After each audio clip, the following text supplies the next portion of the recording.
안녕하세요. 모여라 서학개미입니다. 자, 오늘 우리가 함께 파헤쳐볼 기업은요. 어쩌면 녹색 에너지의 미래를 완전히 바꿔놓을 수도 있고 아니면 그 과정에서 모든 걸 잃을 수도 있는 정말 아슬아슬한 줄타기를 하고 있는 회사입니다.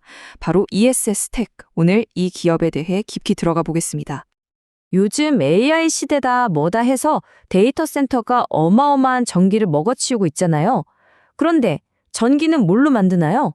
점점 더 태양광이나 풍력 같은 재생에너지로 만들고 있죠.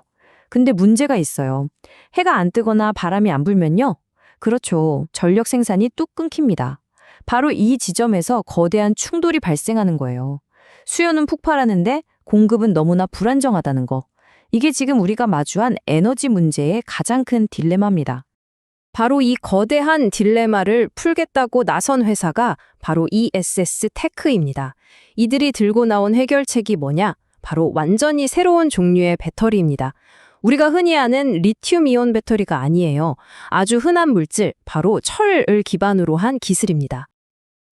자, 여러분, 스마트폰에 들어있는 그런 작은 배터리랑은 아예 차원이 다른 얘기입니다. 이건요, 처음부터 스케일이 달라요. 도시 하나 혹은 거대한 공장 단지 전체의 전력을 공급하는 말 그대로 에너지댐 같은 역할을 하려고 만들어진 거죠. 여기서 제일 중요한 키워드는 바로 장시간 저장입니다. 몇 분, 몇 시간이 아니라 아주 길게요. 그럼 기존 리튬이온 배터리랑 뭐가 그렇게 다르냐 한번 비교해 볼까요? 리튬이온의 고질적인 문제점들 다들 아시죠? 수명 짧고 비싸고 가끔 불나고 핵심 원자재는 특정 국가에 몰려 있어서 공급망도 불안하잖아요. 그런데 ESS-Tech의 철 흐름 배터리는요.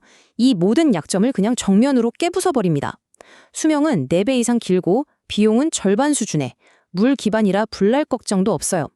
그리고 제일 중요한 거, 재료가 철이잖아요. 지구상에서 가장 흔한 물질 중 하나니까 공급망 걱정도 훨씬 덜하죠. 그러니까 이게 단순히 성능 좀 좋은 배터리 수준의 이야기가 아니라는 거예요. 이건 아예 전력망을 운영하는 패러다임 자체를 바꾸는 접근 방식인 거죠. 생각해보세요. 25년 동안, 아니 그 이상을 계속 충전하고 방전해도 성능이 거의 그대로 유지된다? 이건 뭐 거의 반영구적인 에너지 창고를 하나 짓는 거나 마찬가지인 겁니다. 엄청나죠? 자, 그런데요. 아무리 기술이 좋고 아이디어가 훌륭해도 실험실 안에만 있으면 아무 소용없잖아요.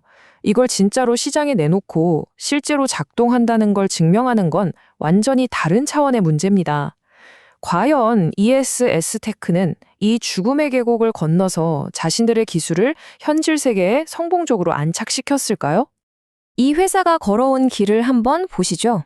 2011년에 오리건의 작은 스타트업으로 시작해서 딱 10년 만인 2021년에 뉴욕 증권거래소에 당당히 상장을 합니다. 그리고 마침내 2025년 새로운 제품 라인을 내놓으면서 사상 최대 규모의 프로젝트를 따냈다고 발표하기에 이릅니다. 정말 극적인 과정이죠. 바로 이겁니다. 애리조나 최대 전력회사랑 무려 10년짜리 대규모 계약을 맺은 거예요. 규모가 50메가와트씩. 감이 잘 안 오실 수도 있는데 수천 가구가 몇 시간 동안 쓸 수 있는 엄청난 양의 전기입니다. 이건 그냥 계약 하나 따냈다는 의미를 넘어서요.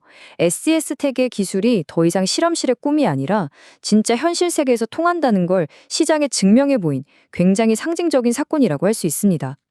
자, 여기까지 들으면 어떠세요? 와, 이거 정말 대박 회사 아니야? 하는 생각이 드시죠? 기술력 있지, 대규모 계약도 따냈지, 장밋빛 미제가 펼쳐지는 것 같습니다. 하지만 이야기에는 항상 동전의 양면이 있는 법이죠. 지금부터는 이 화려한 기술 뒤에 숨겨진 아주 냉혹한 현실을 들여다봐야 합니다. 바로 돈 문제입니다. 이 재무 현황을 한번 보세요. 이게 회사가 처한 문제를 아주 적나라하게 보여주거든요.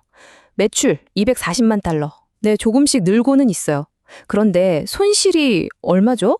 무려 3,880만 달러입니다. 번 돈보다 잃는 돈이 16배가 넘어요. 이게 무슨 뜻이겠습니까?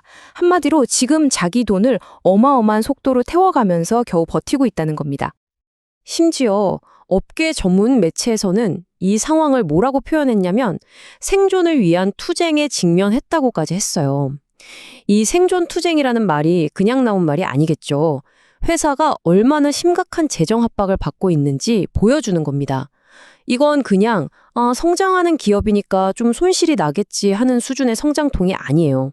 자칫 잘못하면 회사 문 닫을 수도 있다는 아주 강력한 경고 신호로 봐야 합니다. 상황이 이렇다 보니 회사는 지금 그야말로 시간과의 싸움을 하고 있는 겁니다. 가지고 있는 현금이 다 떨어지기 전에 어떻게든 매출을 폭발적으로 늘려서 흑자 전환을 해야 하는 거죠. 그런데 돈이 계속 필요하니까 어떻게 하겠어요? 자꾸 헤지펀드 같은 곳에 손을 버리거나 주식을 새로 찍어서 팔 수밖에 없어요. 이건 우리 같은 기존 주주들 입장에서는 내 주식 가치가 계속 희석되는 아주 심각한 리스크가 되는 겁니다. 자, 그럼 이제 정리를 좀 해보죠.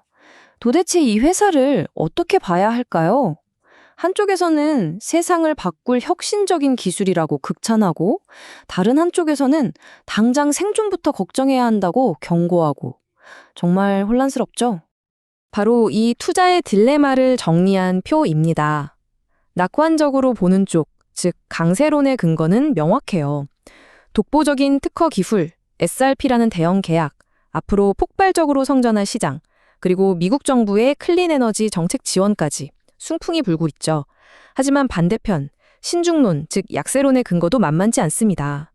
막대한 현금 소진과 계속되는 손실, 생존 투쟁이라는 경고, 그리고 자금 조달을 위해 주식을 계속 파는 문제, 또 경쟁도 점점 치열해지고 있고요.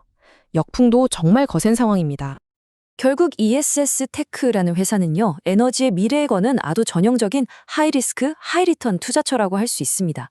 이게 단순하게 좋은 회사다, 나쁜 회사다라고 말할 수 있는 게 아니에요.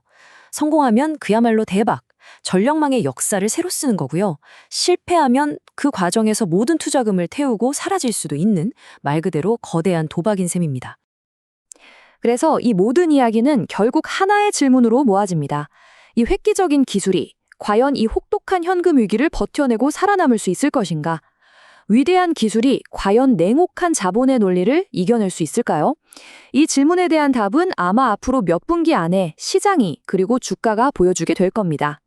도움이 되셨다면 구독 부탁드립니다.